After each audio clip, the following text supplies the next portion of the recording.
নমস্কার। আমি আপনাদের নিয়মিত মহাভারত পাঠ করে শোনাই। আমার খুব ভালো লাগে জানেন। নিয়মিত আমি যেমন বাড়িতে মহাভারত পাঠ করি, আপনাদেরও সেই পাঠটা এই আমার চ্যানেলের মাধ্যমে আপনাদের কাছে পৌঁছে দিই। কারণ কি, মহাভারত এক মহান ধর্মগ্রন্থ এবং শুধু এটা কোনো বিশেষ সম্প্রদায়ের জন্য নয়, সারা পৃথিবীর প্রতিটি নরনারীর কাছে এটি অমৃত স্বরূপ।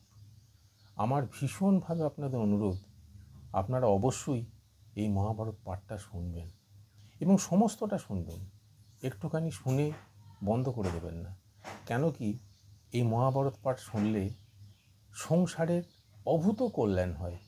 ভগবানের আশীর্বাদ সেই সংসারের উপর পড়ে। আর বিশেষ করে আপনাদের এই চলার জীবনে, আমাদের যে জীবনের পথ চলা, এতে অনেক কিছু আমরা নতুন নতুন জিনিস শিখতে পারি। আর এই যে মহান ধর্মগ্রন্থ, এটি যদি আপনি পুরোটা শোনেন, তো আপনি জানেন না আপনার নিজের আত্মারও কত উন্নতি হবে, নিজের শারীরিক চিন্তাভাবনার কত উন্নতি হবে। যাই হোক, আমি বেশি বকবো না। আমি এবার আপনাদের সামনে মহাভারত পাঠ করছি। আজকের পাঠ হচ্ছে মান্ডব্য ঋষির কথা। জন্মেজয় জিজ্ঞাসা করলেন, ভগবান, ধর্মরাজ এমন কি করেছিলেন যার জন্য তাকে ব্রহ্মর্ষি অভিশাপ দিলেন এবং তাকে শূদ্রের গর্ভে জন্ম নিতে হয়?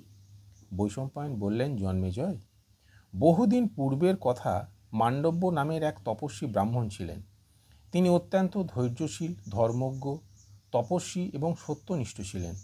তাঁর আশ্রমের দরজার সামনে এক বৃক্ষের নিচে তিনি হাত উপরে তুলে তপস্যা করতেন এবং মৌনব্রত ধারণ করেছিলেন। কিছুদিন পরে একদিন একদল ডাকাত কিছু মালপত্র নিয়ে সেখানে এলো। অনেক সিপাহী তাদের পিছন পিছন আসছিল। ডাকাতেরা তাদের ভয়ে মান্ডব্য ঋষির আশ্রমে ডাকাতির জিনিসপত্র সহ লুকিয়ে রইল। সিপাহীরা এসে ঋষিকে জিজ্ঞাসা করল, ডাকাতেরা কোথায় গেল? তাড়াতাড়ি বলুন, আমরা তাদের অনুসরণ করে আসছি। মান্ডব্য কোনো উত্তর দিলেন না। রাজকর্মচারীরা তাঁর আশ্রম তল্লাশ করে 4 জন ডাকাত এবং মালপত্র পেয়ে গেল। সিপাহীরা মান্ডব্য ঋষি এবং ডাকাতদের রাজার কাছে ধরে নিয়ে এলো।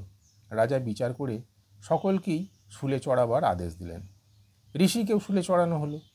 অনেক দিন কেটে গেলেও বিনা খাওয়া দাওয়াতেই মান্ডব্য শুলে বসে থাকলেন।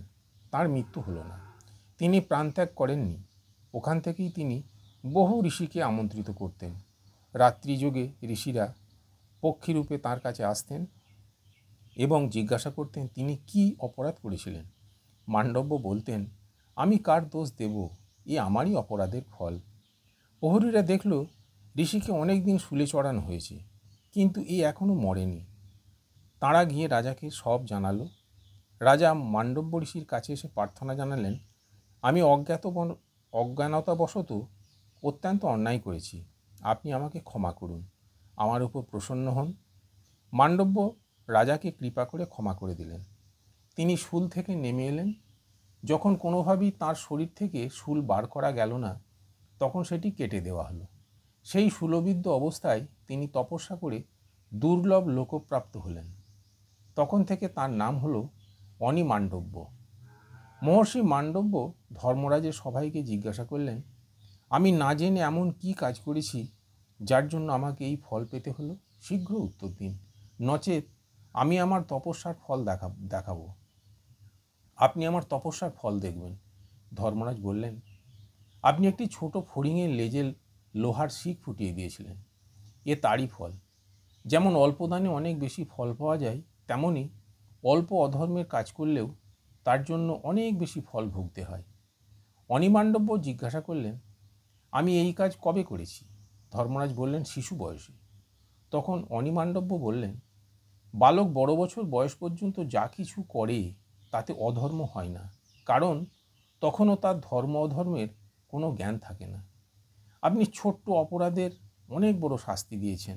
আপনার জানা উচিত যে অন্য সমস্ত প্রাণীবধের থেকেও ব্রাহ্মণবধ অত্যন্ত গুরুতর। তাই আপনাকে শূদ্রজনিতে জন্ম নিয়ে মানুষ হতে হবে। আজ থেকে আমি জগতে কর্মফলের মর্যাদা স্থাপন করছি।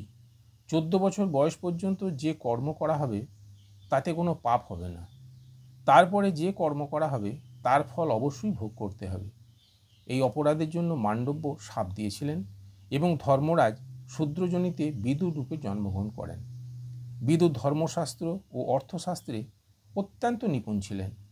ক্রোধ কিংবা লোভ তার মধ্যে একেবারেই ছিল না। তিনি অত্যন্ত দূরদর্শী, শান্তির পক্ষপাতী এবং সমগ্র কুলবংশের হিতৈষী ছিলেন। এবার শুনুন ধৃতরাষ্ট্রদের বিবাহ এবং পাণ্ডুর দিগ্বিজয়। বৈশম্পায়ন বললেন, জন্মেজয়, ধৃতরাষ্ট্র, পাণ্ডু এবং বিদুর জন্মগ্রহণ করায় কুরুবংশ, কুরু জাঙ্গল দেশ এবং কুরুক্ষেত্র এই তিনেরই প্রভূত উন্নতি হয়। ধনধান্যে দেশ সমৃদ্ধ হয়ে উঠল। সময় মতোই ঋতু পরিবর্তন হতো। বৃক্ষাদি ফলে ফুলে ভরে থাকত। পশু পাখিও সুখে বসবাস করত। নগরে ব্যবসায়ী, কারিগর এবং বিদ্বানদের সংখ্যা বৃদ্ধি পেল। সাধু সন্তেরা সুখী হলেন। চোর ডাকাতের ভয় থাকল না। পাপকর্মও কমে গিয়েছিল। শুধু রাজধানীতেই নয়, সারা দেশেই যেন সত্যযুগ ফিরে এসেছিল। কৃপণ ব্যক্তি বা বিধবা স্ত্রীলোক নজরে পড়ত না। ব্রাহ্মণদের গৃহে সর্বদা পূজা অর্চনা হতো। ভীষ্ম অত্যন্ত আন্তরিকভাবে ধর্ম রক্ষা করতেন। সেই সময় সর্বত্রই ধর্মের শাসন ছিল। ধৃতরাষ্ট্র, পাণ্ডু এবং বিদুরের কার্যে পুরবাসীরা অত্যন্ত আনন্দিত ছিলেন। ভীষ্ম সযত্নে রাজকুমারদের রক্ষা এবং পালন পোষণ করতেন। সকলেই নিজ নিজ অধিকার অনুসারে অস্ত্রবিদ্যা ও শাস্ত্রজ্ঞান লাভ করেন। সকলেই গজশিক্ষা এবং নীতিশাস্ত্র অধ্যয়ন করেন। ইতিহাস, পুরাণ এবং অন্য নানা বিদ্যায় তাঁরা পারদর্শী ছিলেন। সমস্ত বিষয়েই তাঁরা তাঁদের নিশ্চিত মতামত রাখতে সক্ষম ছিলেন। পাণ্ডু ছিলেন তখনকার দিনের শ্রেষ্ঠ ধনুর্ধর। সব থেকে বলশালী ছিলেন ধৃতরাষ্ট্র। ত্রিলোকে বিদুরের সমকক্ষ ধর্মজ্ঞ, ধর্মপরায়ণ ব্যক্তি আর কেউই ছিলেন না। সেই সময় সকলেই বলতেন যে বীর প্রসবনী মাতাদের মধ্যে শ্রেষ্ঠ হলেন কাশী নরেশের কন্যাগণ, দেশের মধ্যে শ্রেষ্ঠ কুরুজাঙ্গল, ধর্মজ্ঞদের মধ্যে শ্রেষ্ঠ ভীষ্ম এবং নগরগুলির মধ্যে শ্রেষ্ঠ হস্তিনাপুর। ধৃতরাষ্ট্র ছিলেন জন্মান্ধ, বিদুর ছিলেন দাসীপুত্র। তাই এরা দুজনে রাজ্যের অধিকারী ছিলেন না। সেই জন্যই পাণ্ডু রাজা হলেন। ভীষ্ম শুনেছিলেন গান্ধার রাজ সুবলের কন্যা গান্ধারী সর্বগুণসম্পন্না ও সুলক্ষণযুক্ত। তিনি মহাদেবের আরাধনা করে শতপুত্র লাভের বর লাভ করেছিলেন। তাই ভীষ্ম গান্ধারাজের নিকট দূত প্রেরণ করেন। প্রথমে সুবল অন্ধ ধৃতরাষ্ট্রের সঙ্গে কন্যার বিবাহ দিতে রাজি ছিলেন না, কিন্তু পরে নানা দিক বিচার বিবেচনা করে এবং ধৃতরাষ্ট্রের কুলশীল সদাচার দেখে তিনি বিবাহ দিতে স্বীকৃত হন। গান্ধারী যখন জানতে পারলেন যে তাঁর ভাবী স্বামী অন্ধ, তখন তিনি একটি বস্ত্র কয়েক ভাঁজ করে নিজের চোখ বেঁধে নিলেন। তিনি স্থির করেছিলেন তিনিও তাঁর স্বামীর মতো নেত্রহীন হয়ে জীবন কাটাবেন। তাঁর ভ্রাতা শকুনি ভগিনী গান্ধারীকে হস্তিনাপুরে নিয়ে এলে ভীষ্মের অনুমতিতে বিবাহ সুসম্পন্ন হয়। তিনি তাঁর চরিত্র এবং সদ্গুণে নিজ পতি ও পরিজনদের প্রসন্ন করেছিলেন। যদুবংশে পৃথা নামে অত্যন্ত সুন্দরী এক কন্যা ছিলেন। বাসুদেব তাঁর ভ্রাতা, সুরসেন তাঁর পিসিমার ছেলে। কুন্তিভোজকে তার কন্যা পৃথাকে দত্তক দিয়েছিলেন। কুন্তিভোজের ধর্মকন্যা পৃথা কুন্তি নামে পরিচিত ছিলেন। তিনি অত্যন্ত সাত্ত্বিক, সুন্দরী এবং সর্বগুণসম্পন্না ছিলেন।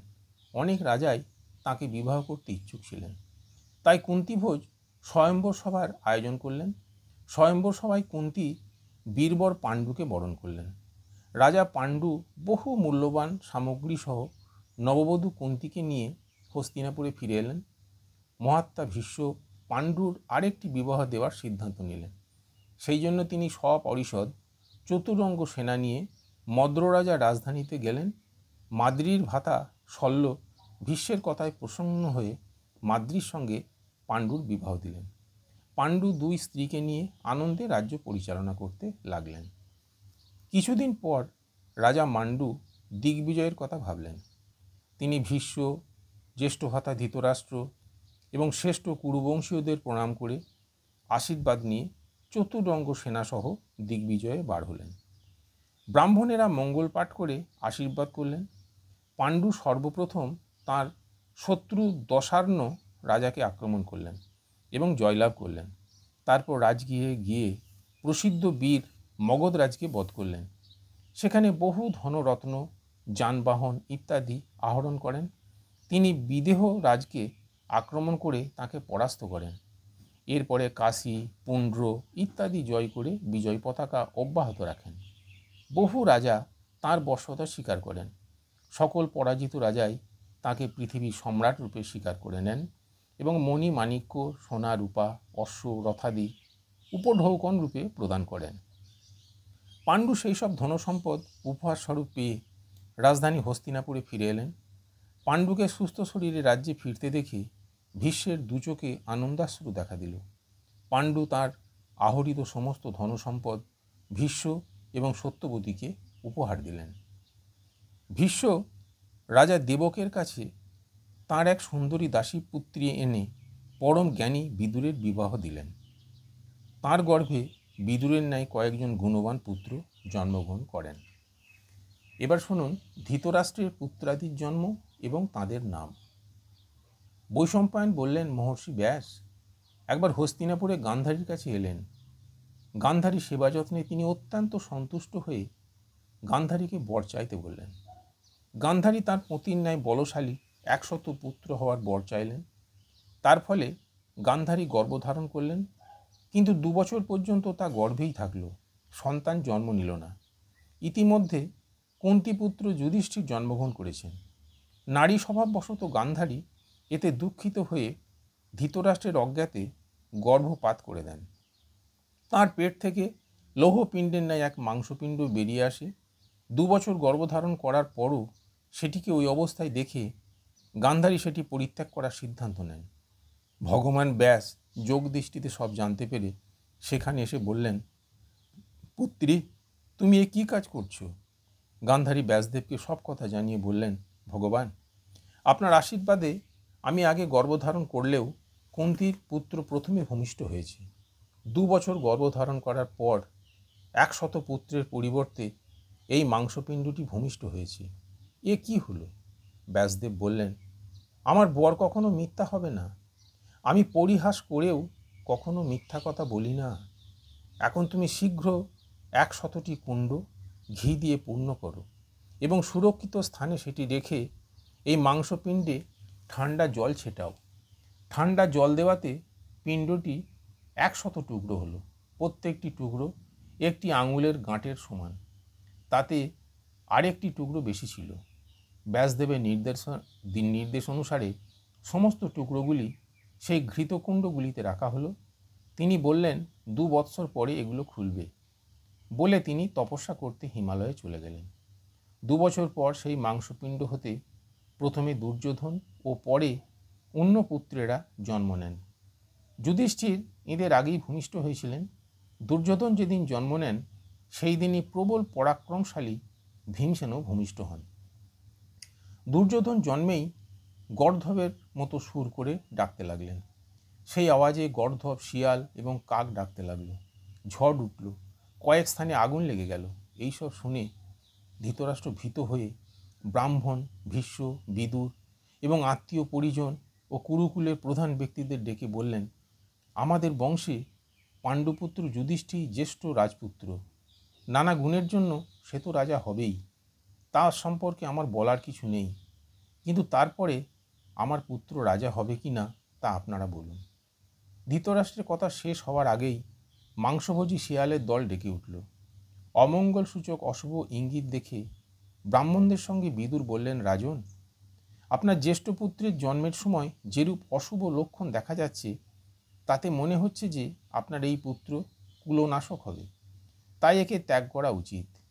একে পালন করলে দুঃখই বাড়বে। আপনি যদি বংশের কল্যাণ চান তাহলে 100-এর মধ্যে একজনকে ত্যাগ করাই ভালো। এই মনে করে একে ত্যাগ করুন এবং নিজ কুল ও জগতের মঙ্গল সাধন করুন। শাস্ত্র স্পষ্ট ভাষায় বলেছে যে সমস্ত কুলের জন্য একজন মানুষ, সমস্ত গ্রামের জন্য একটি কুল এবং দেশের জন্য একটি গ্রাম এবং আত্মকল্যাণের জন্য পৃথিবী পরিত্যাগ করা কর্তব্য।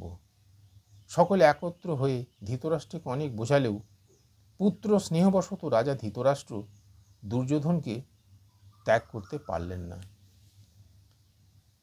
সেই 101 টুকরো মাংসপিণ্ড থেকে 100 পুত্র এবং একটি কন্যার জন্ম হলো। গান্ধারী গর্ভবতী থাকার সময় এক বৈশ্য কন্যা ধৃতরাষ্ট্রের সেবা করত। তার গর্ভে যুযুৎসু নামক ধৃতরাষ্ট্রের এক পুত্র জন্ম নেন। সেই পুত্র অত্যন্ত যশস্বী ও বিচারশীল ছিলেন। জন্মেজয় ধৃতরাষ্ট্রের 100 পুত্রের নাম হল দুর্যোধন, দুঃশাসন, দুঃসহ, দুঃসল, জলসন্ধ, সম, সহ, বিন্দ, অনুবিন্দ, দুর্ধর্ষ, সুবাহু, দুষ্প্রবর্ধন, দুষ্মর্ষণ, দুর্মুখ, দুষ্কর্ণ, কর্ণ, বিবিশ্বতী, বিকর্ণ, শল, সত্য, সুলোচন, চিত্র, উপচিত্র, চিত্রাক্ষ, চারুচিত্র, সরাসন, দুর্মদ, দুর্বিগাহ, বিবিৎসু, বিকটানন, ঊর্ণনাভ, সুনাভ, নন্দ, উপনন্দ, চিত্রবান, চিত্রবর্মা, সুবর্মা, দুর্মিমোচন, আয়বায়ুহ, মহাবাহু, চিত্রাঙ্গ, চিত্রকুণ্ডল, ভীমবেগ, ভীমবল, বলাকি, বলবর্ধন, উগ্রায়ুধ, সুসেন, কুণ্ডধার, মহোদর, চিত্রায়ুধ, নিসঙ্গী, পাশি, বৃন্দারক, দীরবর্মা, দীরক্ষত্র, সমকীর্তি, অনুদর, দীরসন্ধ, জরাসন্ধ, সত্যসন্ধ, সদসুবাক, উগ্রশ্রবা, উগ্রসেন, সেনানী, দুষ্পারজয়, অপরাজিত, কুণ্ডসায়ী, বিশালাক্ষ, দুরাধর, দৃঢ়হস্ত, সুহস্ত, বাতবেগ, সুবর্চা, আদিত্যকেতু, বন্যাসী, নাগদত্ত, অগ্রজায়ী, কবচী, ক্রথন, কুণ্ডী, উগ্র, ভীমরথ, বীরবাহু, আলোলুপ, অভয়, রৌদ্রকর্মা, দৃঢ়শ্রায়, অনাধীস্য, কুণ্ডভেদী, বিরাবী, প্রমথ, প্রমাথি, দীর্ঘরোমা, দীর্ঘবাহু, মহাবাহু, বৃহস্রস্ক, কনকধ্বজ, কুণ্ডাসী এবং বিরজা। ধৃতরাষ্ট্রের কন্যার নাম ছিল দুঃশলা। এরা সকলেই বড় বীর, যুদ্ধকুশল এবং শাস্ত্রজ্ঞ ছিলেন। ধৃতরাষ্ট্র এদের সকলেরই যথাযোগ্য সময়ে সুন্দরী কন্যাদের সঙ্গে বিবাহ সম্পন্ন করেন। কন্যা দুঃশলার বিবাহ হয় রাজা জয়দ্রথর সঙ্গে। নমস্কার।